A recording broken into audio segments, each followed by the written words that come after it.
This morning, we'll be examining the current state of the appeals program at the Department of Veterans Affairs, particularly the organizational structure and performance of the Board of Veterans Appeals. Specifically, we intend to focus on three major components of this critical mission: workload and performance, human capital, and technology. By the end of our discussion, my hope is that we will all have a better understanding of VA's progress in these three areas of concern and what additional support may be needed from Congress to ensure the successful resolution and timely processing of both the remaining legacy appeals and those claims now being processed under the appeals system outlined in the Appeals Modernization Act. For too long, VA's legacy appeals process was slow, complex, contained multiple processing steps, and split jurisdiction between the VA's three administrations and the Board of Veterans Appeals. In addition, the process entailed continuous evidence gathering and re-adjudication that delayed the department in reaching a final decision. Veterans and their families faced exceptionally long and unacceptable delays during the VA's disability claims appeal process, with some waiting over 3 to 7 years for a final decision. In 2017, Congress passed the Veterans Appeals Improvement and Modernization Act, or AMA, to overhaul the legacy appeals program and provide veterans and stakeholders with a process that was intended to be both timely and responsive while providing choices when seeking review of a VA claims decision. On February 19, 2019, VA successfully implemented the new claims and appeals system as outlined in the law.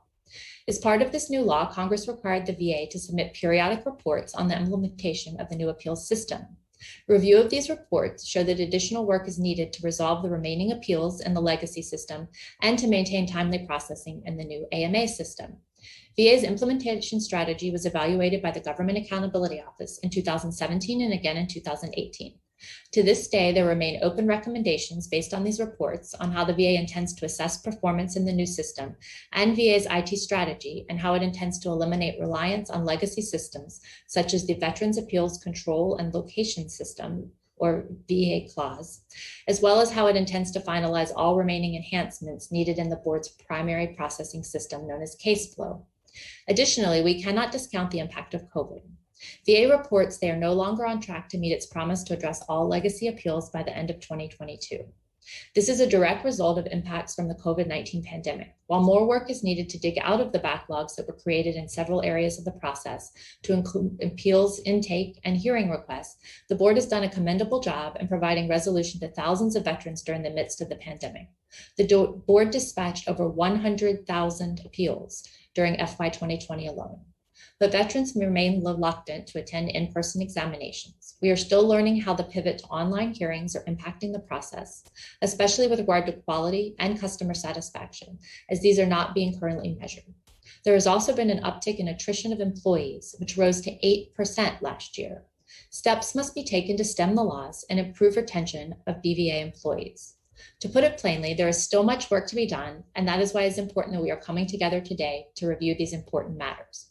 The VA appeals program is often the final chance the department has to appropriately cross every T and dot every I related to a veteran's claim.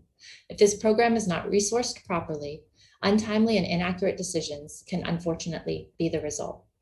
Let us make it our mission as members of this subcommittee, as department employees and advocates, to ensure such unfortunate results are few and far between, and that quality as well as timeliness are the standard operating procedure as we move forward.